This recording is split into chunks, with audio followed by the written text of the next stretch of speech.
마그렛 듀라스를 오늘 연인을 좀 다뤄보도록 하겠습니다.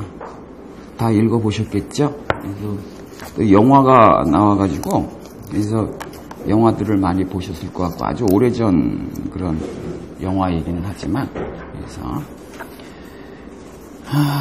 아마 마그렛 듀라스 좋아하시는 분들 상당히 많을 것 같아요. 상당히 많을 것 같고 그러나 이제 내용을 보게 되면 굉장히 복잡한 그런 코드들을 이제 가지고 있다라고 하는 걸 알 수 있고요. 그리고 이 연인이라고 하는 작품에 아마 마그렛 듀라스가 쓴 굉장히 많은 책들이 있지만 그 책, 그 중에서도 제일 많이 알려져 있는 이제 그러한 텍스트라고 볼 수 있을 것 같아요. 그래서 그게 이 내용이 굉장히 격렬하기도 하고 그리고 굉장히 어떻게 보면 포르노그래피에 가까운 그런 소위 꼴랑의 밀실이라고 하는 이런 말하자면 어떻게 보면 존재적 공간이고 그리고 또 사실 문학적 공간이라고 볼 수 있는데 마그렛 듀라스가 이러저러한 책들을 특히 이 연인이라고 하는 이 텍스트를 이제 어디서 썼을까? 이 문제는 물론 자기 서재에서 쓰거나 뭐 그랬겠죠. 그렇지만 어떤 상태 속에서 썼을까? 이렇게 한번 우리가 글쓰기를 할 때는 아주 특별한 그런 어떠한 공간성이 필요하죠. 글을 쓴다라고 하는 것은 어떤 상태 속에 자기가 이제 들어갔을 때 비로소 이제 가능한 거죠. 그래서 글을 써보신 분들은 아시겠지만 이게 손에 잡혀야지 잡혀야지만 뭐가 시작되는데 그 시작되기가 되게 힘들어가지고 작가들마다 여러 가지 리투얼들이 있죠. 그래서 어떤 작가는 뭐 계속 손을 씻는다든지 또 어떤 사람은 또 계속 왔다 갔다 한다든지 뭐 이런 여러 가지 리투얼들이 있는데 그건 다름 아닌 이 글쓰기의 공간으로 진입하기 위한 이제 그러한 뭐라 그럴까요?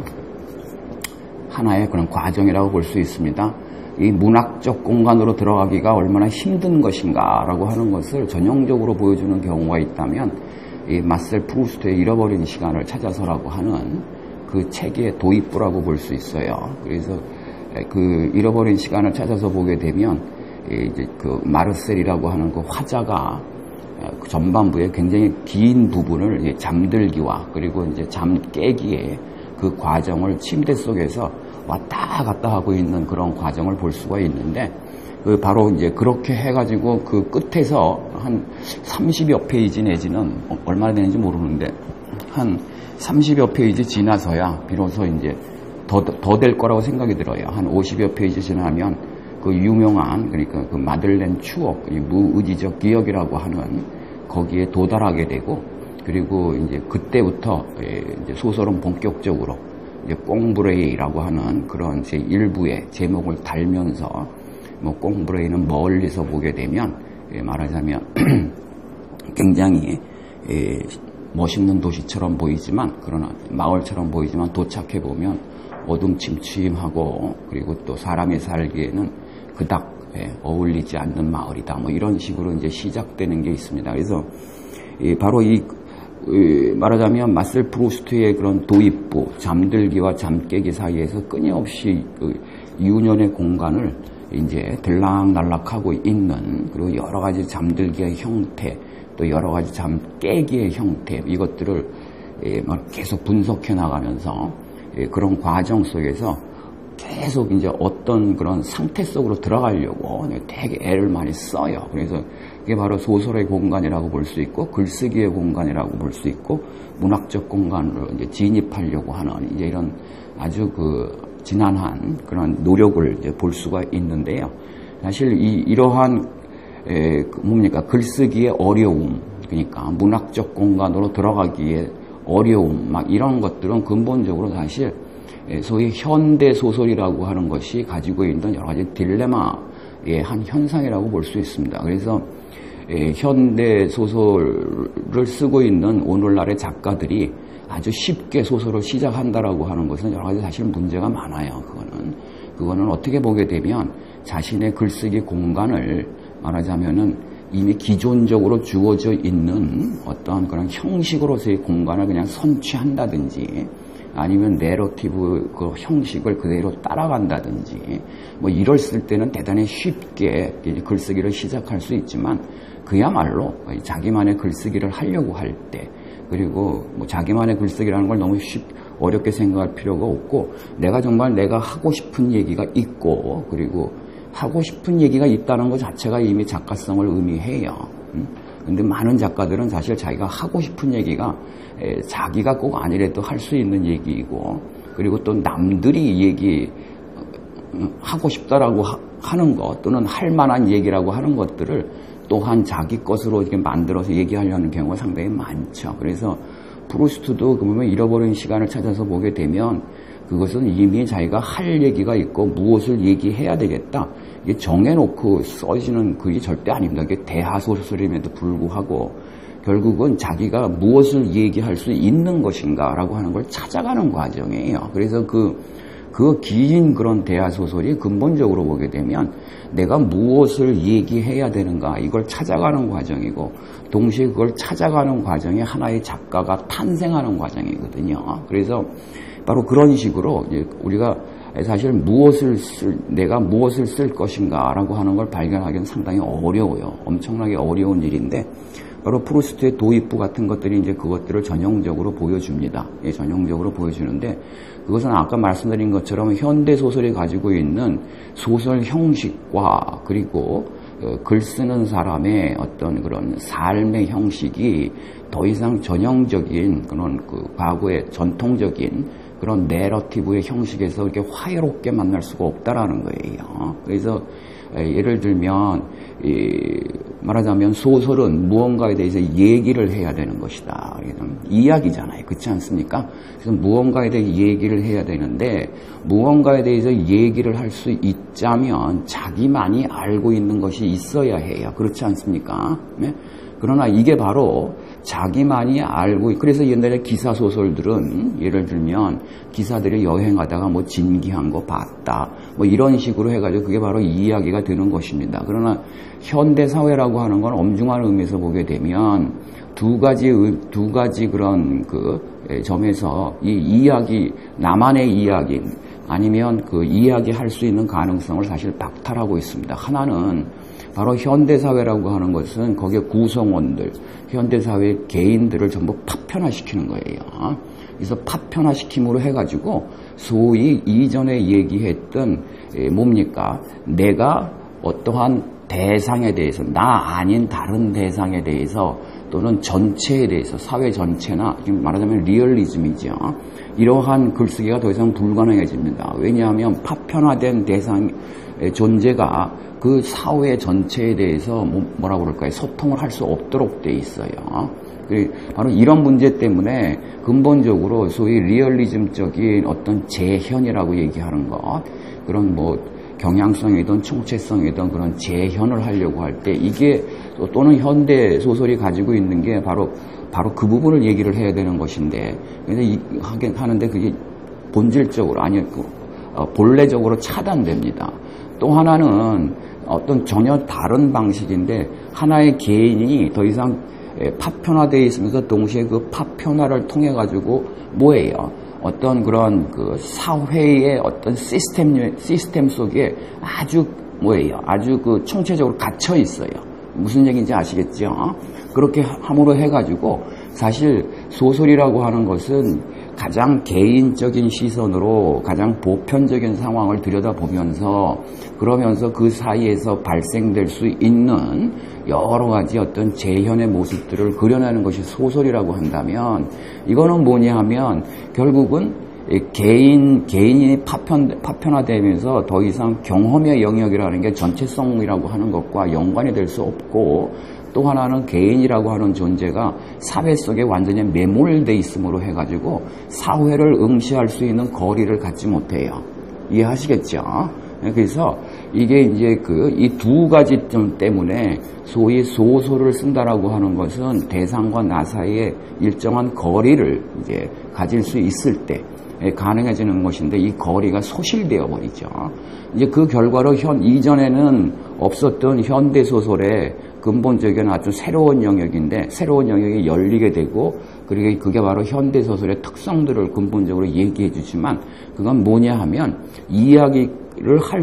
이야기할 게 없고 이야기할 수가 없을 때 그럼에도 불구하고 소설의 형식은 이야기라 하기를 요청해요. 예? 그럼 이걸 어떻게 충족시킬까라고 하는 게 아주 곤란한 문제가 걸려요. 그랬을 때 결국 무엇입니까?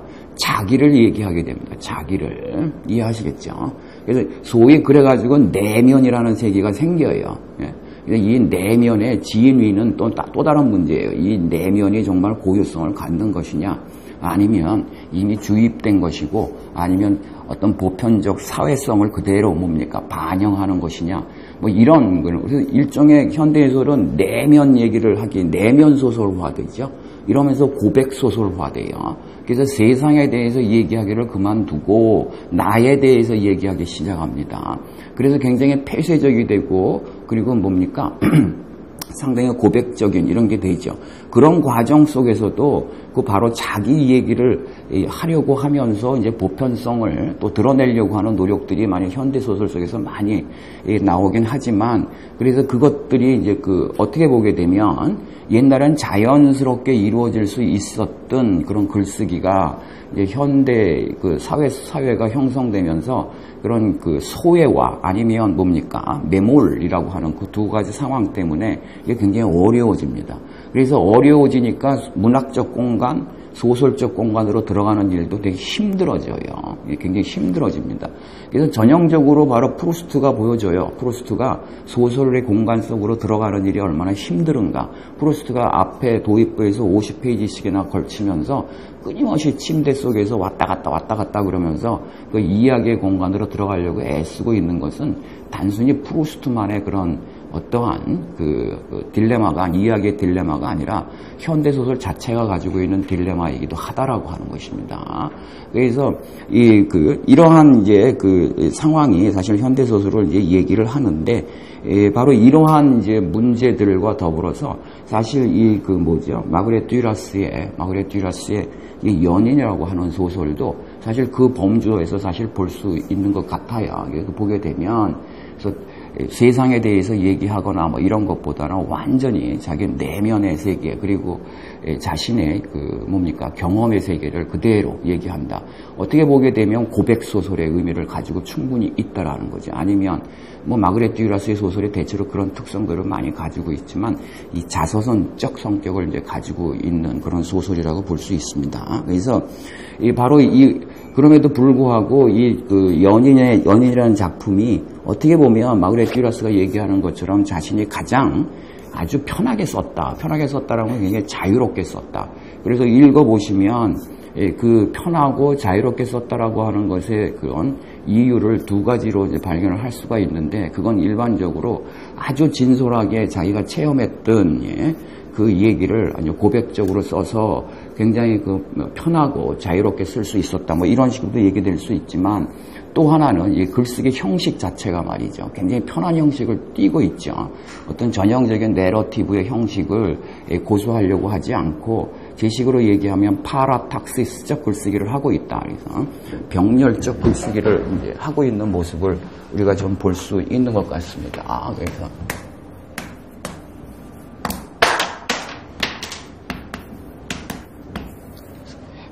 병렬적이죠. 그러니까 늘어놓는 방식, 이렇게 억지로 짜려고 텍스트하게 만들려고 하는 게 아니라 늘어놓는 어떤 기억의 연상법이나 아니면 이런 것들을 통해서 아니면 하나의 어떤 단락을 만들어내면 그것이 주제나 아니면은 어떤 이야기의 형식을 따라서 다음 단락이 뭡니까? 이어지는 것이 아니라 이 단락 자체가 다음 단락을 불러들이는 방식으로 이런 식으로 쭉 이제 진행되고 있는 그런 글쓰기 방식을 볼 수가 있습니다. 그런 의미에서 보게 되면 좀 어떤 의미에서는 오픈 폼의 의미를 가지고 있고 열린 형식의 의미를 갖고 있고 좀 다른 방식으로 얘기하면 기존의 형식을 이제 와해시키려고 하고 있는 실험성 같은 것들도 이제 보이게 된다. 이런 식으로 얘기할 수 있을 것 같습니다.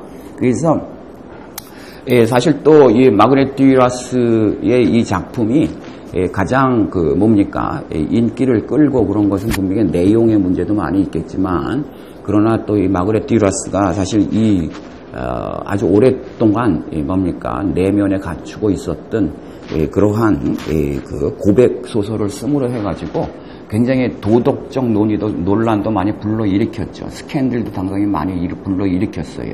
그래가지고 과연 이러한 일들을 우리가 어떻게 받아들여야 될 것이냐.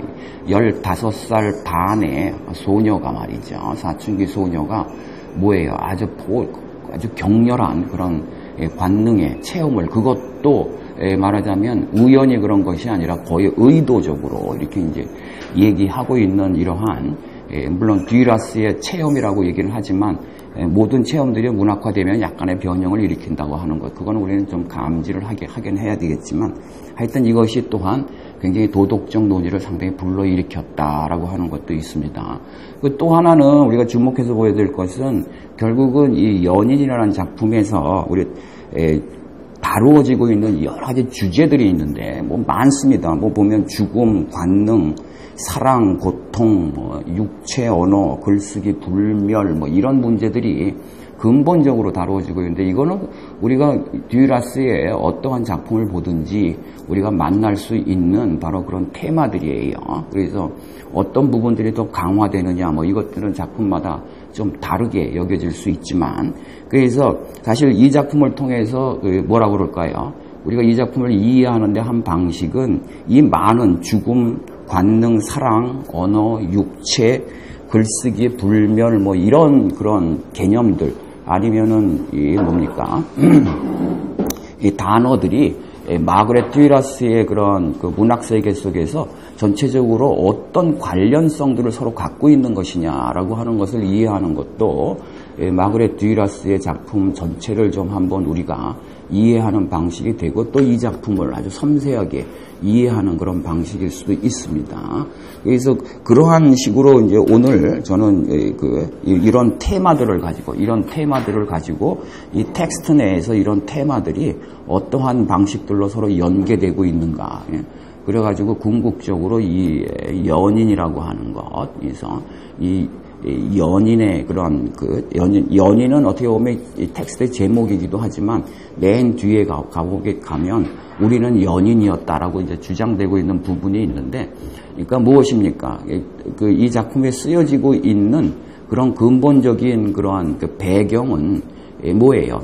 서로 연인이 될 수 있는 그런 조건들을 갖고 있지 않죠. 그게 가족적 조건이든 시대적 조건이든, 아니면 물질적 조건이든, 뭐 이런 방식으로, 아니면 이미 뭡니까? 저는 더 깊이 내려가게 되면 여자가 가지고 있는 존재, 여성이 가지고 있는 존재성의 어떤 운명성이 있는데, 그러한 여성성의 어떠한 그러한 문제이든 여러 가지가 사실은 무엇입니까? 어떤 연인의 자리를 차지하거나, 아니면 그 누군가와 연인이라고 하는 그런 관계를 맺는 것을 불가능하게 만들고 있는 상황 속에 지금 이 주인공이 들어가 있어요.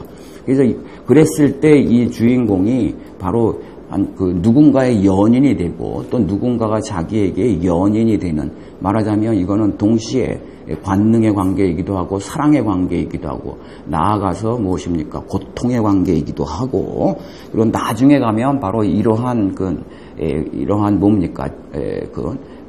뭐예요? 이 생의 공간이 나중에 가면 글쓰기의 공간, 마그레트 듀라스의 글쓰기의 공간으로 대변되는 그런 이중성을 볼 수가 있는데, 어쨌든 그러한 그런 공간들을 의도적으로 만들려고 하고, 그리고 그것들을 무엇입니까? 아주 격렬하게 그 마지막 뭐예요? 경계선까지 나아가 보려고 하고 있는 이 15살 반의 어떤 소녀가 시도하고 있는, 여기에 보면 제가 가지고 있는 독일어본인데, 독일어본에 보게 되면 여기서는 경험이라고, 나는 그 무언가를 경험하려고 한다, 막 이런 말이 나올 때 독일어권에서는 그게 경험이란 단어로 쓰이지 않고 experiment, 실험이라고 돼 있어요. 그래서 나는 뭔가를 실험해 보려고 한다라고 하는 이제 그러한 그 단어가 단어로 번역이 되어 있는 것은 재미있는 현상인 것 같아요. 예를 들어서 불어에서는 이게 어떻게 쓰이고 있는지를 모르겠습니다. 조금 이따가 제가 제시를 하겠지만, 예, 그래서 그러한 상황에서 우리는 이 텍스트를 좀 읽어봐야 되는 이제 그러한 제 독법이지만 이 독법의 이 범주를 좀 얘기해 볼 수 있을 것 같습니다. 그래서 이게 보게 되면 저는 이 텍스트를 읽으면서 전부 뭐 길지 않은 텍스트예요, 그렇죠? 길지 않은 텍스트인데 사실은 이제 중간 부분에 나오는 여러 가지 다른 그러한 뭐 어떤 여인들의 얘기라든지 또는 가족 내에 좀 또 다른 문제라든지 뭐 이런 것들도 상당히 중요해지지만 사실은 제가 이 텍스트에서 가장 주목해서 봐야 되는 부분은 맨 그 도입부 부분하고 그리고 맨 끝 부분이다. 그러니까 말하자면은 이 15살 반의 소녀가 이 메콩강을 건너가지고 중국인 남자를 만나는 이 과정, 거의 한 20페이지 정도 좀 진행이 되는 것 같은데요. 그래서 이 과정을 묘사하고 있는 부분이 굉장히 결정적인 그러한 문제 제기를 하고 있다고 보고 있고요. 그 결과로서 그 다음에 중간에 물론 이 꼴랑의 밀실이라고 얘기되고 있는 이 밀실의 위치가 어떻습니까? 밀실이 어디 멀리 외부에 떨어져 있는 게 아니죠. 그렇죠? 바로 이 시장터 아니면 그런 도시의 중심부에 이제 들어가 있지만 그래서 굉장히 이중성을 갖고 있는 그런 공간이죠. 꼴랑의 밀실이라는 게 완전히 밀폐되어 있는 그러한 아주 특별하고 그리고 뭔가 독자적인 공간이면서 동시에 이 독자적이고 은폐되고 밀실이죠. 이 밀실이 그러나 뭡니까? 시장터 한 가운데 들어가 있다. 이렇게 얘기를 하고 있습니다.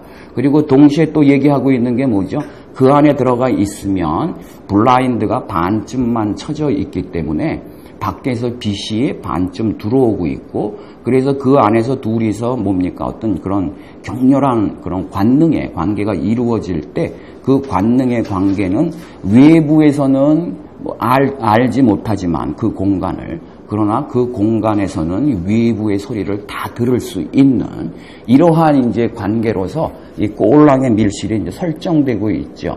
이 꼴랑의 밀실은 이렇게 보게 되면 두 사람에서 관능의 관계를 유지하고 있는 아주 특별한 공간이기도 하지만 듀라스가 생각하고 있는 어떤 글쓰기의 공간으로 설정될 수도 있어요.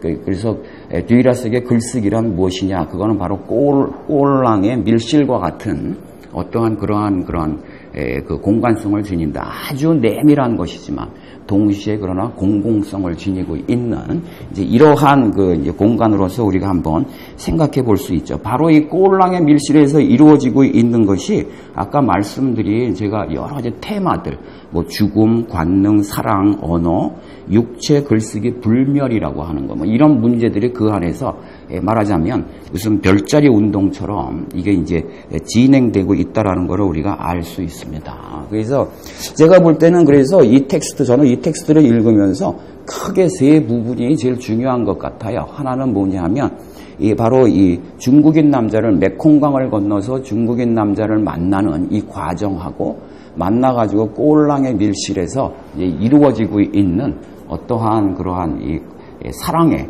이제 그 문제하고 그리고 그것들이 다 끝나고 나서 그다음에 헤어지고 나서 프랑스로 이제 되돌아가는 그런 과정에서 배 위에서 말하자면 일어나고 있는 어떤 경험들 이런 것들이 크게 우리가 다루어 봐야 될 그런 문제가 아닌가라고 생각이 듭니다.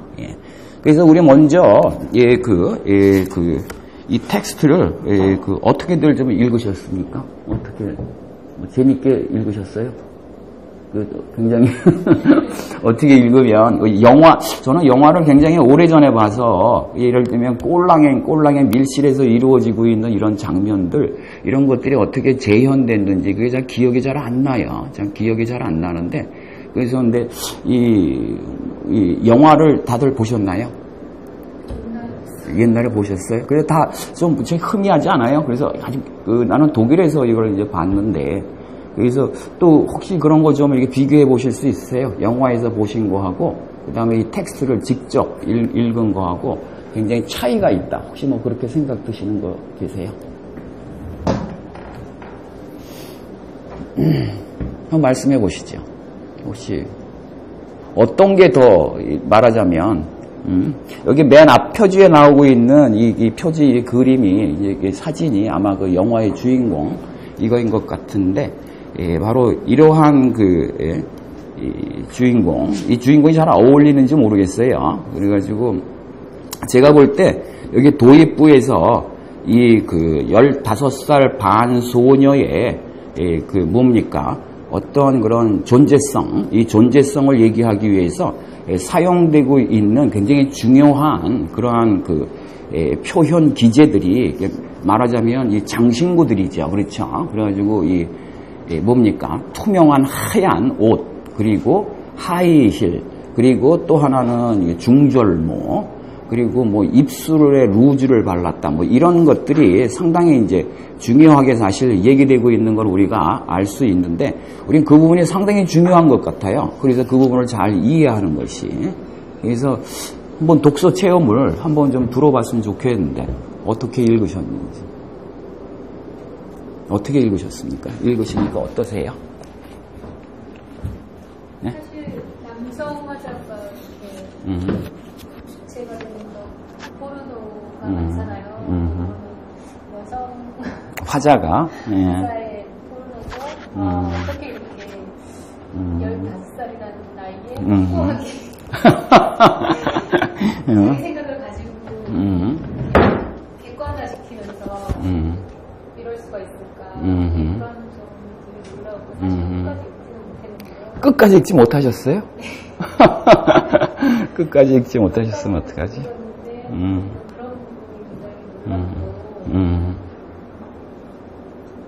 시대가 다르고 나라가 다른 문제만은 아닌 것 같고 여전히 이런 생각을 가지고 살기가 참 힘든데 인상이 있지 그런 삶을 살았고 그거에 대해서 또 늙은 나이에 단추하는 그런 나이에 그렇죠. 늙은 모습이 더 아름답다고 그렇죠. 예. 그것도 좀 우리가 주목해서 봐야 되는 모습이에요. 그런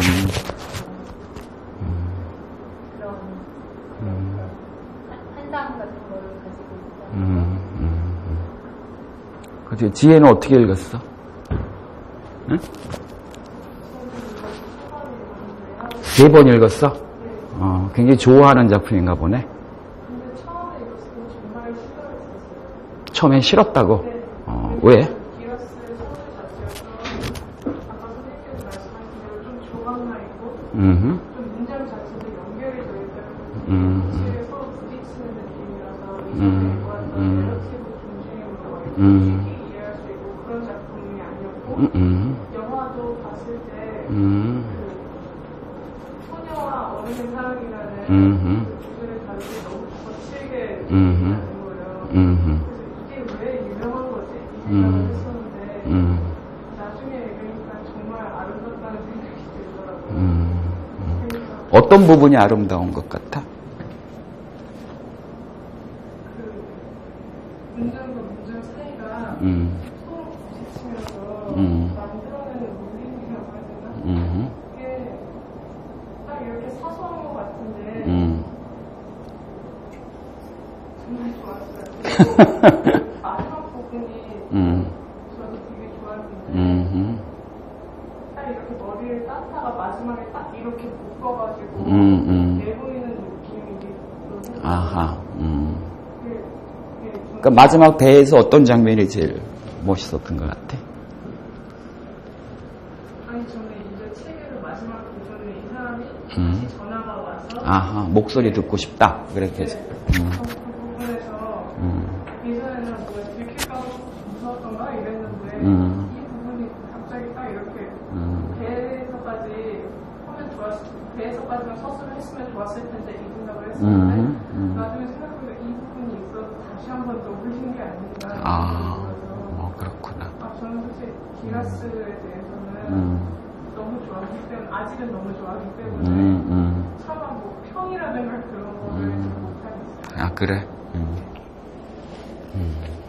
어떻게 읽었어요? 예.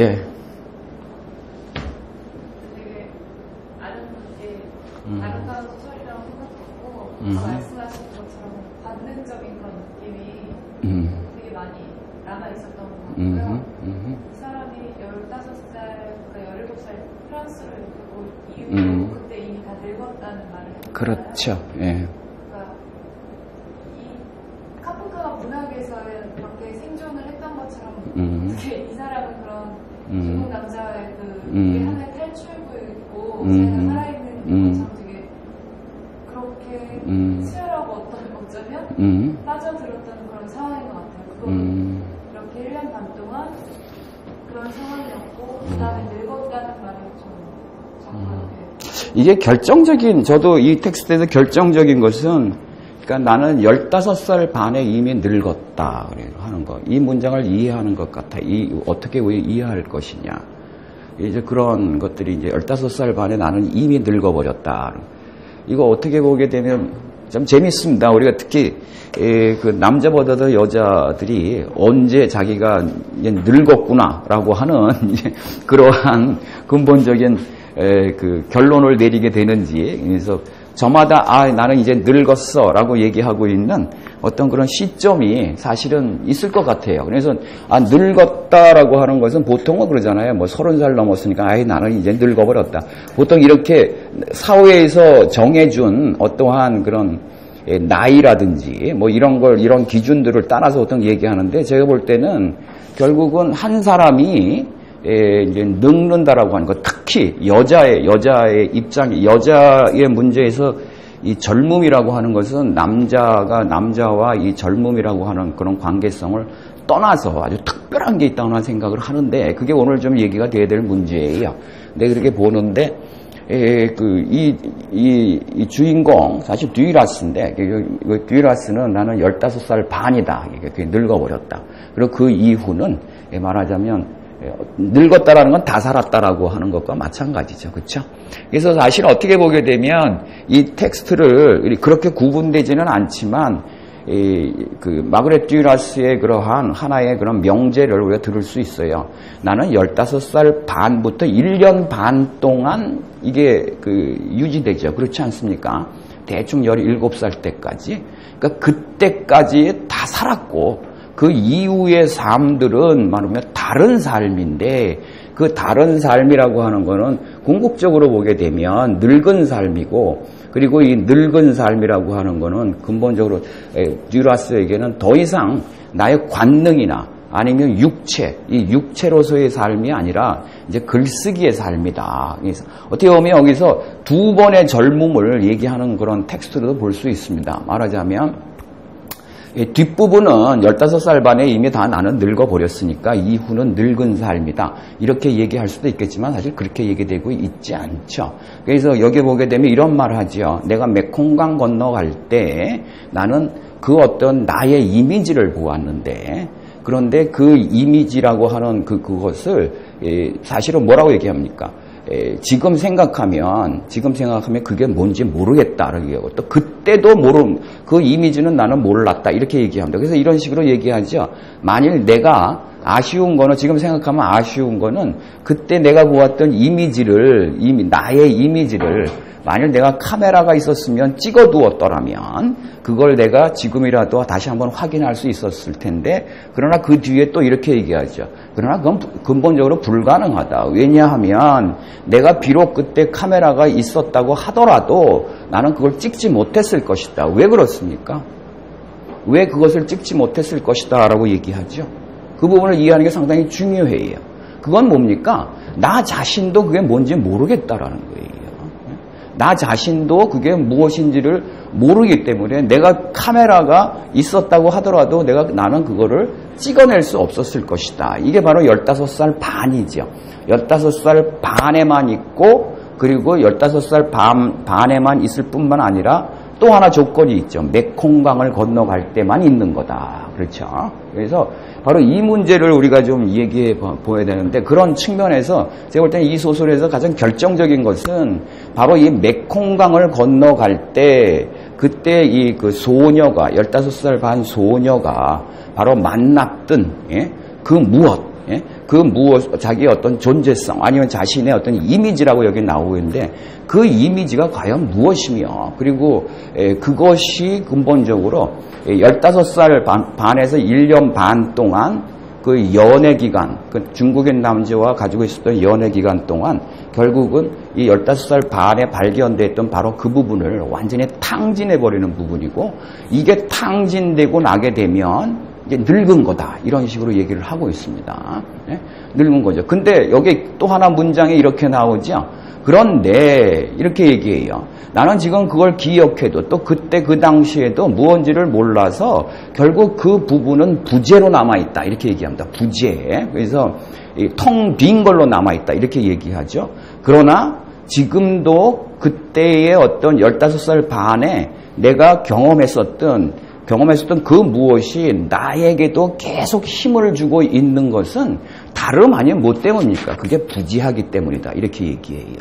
그래서 만일 그것을 내가 그때 사진 찍어 두었다든지 아니면 그때 내가 그것을 무엇인가를 알았더라면 지금까지 이것이 뭡니까? 이미 끝났음에도 불구하고 그것이 지금까지 나의 삶을 지배하고 있지는 못할 것이다. 여러분들 뒤에 가게 되면 앞에서는 별로 얘기 안 했던 하나의 단어가 나오는데, 그게 불멸이라고 하는 단어예요. 불멸. 그러면서 뭐 작은 동생에 대해서 이제 불멸이 어떻다, 이렇게 얘기를 하는데, 이 불멸의 한 짝을 우리가 이 텍스트에서 찾으면 그게 다름 아닌 부재예요. 부재. 그래서 이런 명제가 생겨날 수 있어요. 뭐냐 하면, 멸하지 않는 것은 부재하는 것이다라는 거죠. 또는 이런 식으로 얘기할 수 있어요. 부재하는 것만이 뭐예요? 멸하지 않는다. 이게 굉장히 역설적이죠. 그렇지 않습니까? 우리가 마그렛 듀라스의 사실 뭐라 그럴까요? 문학 속에서 끊임없이 얘기되고 있는 게 바로 이 죽음의 문제인데, 그래서 불멸도 나오지만, 바로 마그렛 듀라스가 여기 보게 되면, 당신이 젊었을 때 얼굴이 예쁘다. 실제로 되게 예쁘죠. 마그렛 듀라스 젊었을 때 사진을 보게 되면 상당한 미인이에요. 근데 젊었을 때 얼굴들이 다 예쁘다고 얘기하지만, 누군가가 다가와서 그러나 나는 당신의 지금 얼굴이 더 뭐예요? 더 아름답습니다, 라고 얘기했을 때 그 문장도 결국은 무엇이냐 하면, 이제 젊었을 때의 그러한 얼굴은 사실은 소멸할 수밖에 없는 어떤 성격을 갖고 있는 거고, 그리고 15살 반의 이 소녀에게 있었던 바로 그것은 꼬르랑의 밀실에서 다 뭡니까? 낭비되고 탕진됨으로써 사실 없어지죠. 그래서 그렇기 때문에 사실은 15살 반의 당신의 얼굴이, 젊었을 때 얼굴이 상당히 아름다웠다면, 그것이 바로 그때만 있는 그 어떤 사실 관능인데, 그게 그런 관능이 있었기 때문에 사진을 들여봐도 그 관능이 있는 당신의 젊은 시절 얼굴이 아름답다고 많은 사람들이 얘기하지만, 그러나 어떤 사람은 와서 전혀 다른 방식으로 얘기하잖아요. 이미 그게 다 없어져 버린 당신의 지금의 얼굴. 그렇죠?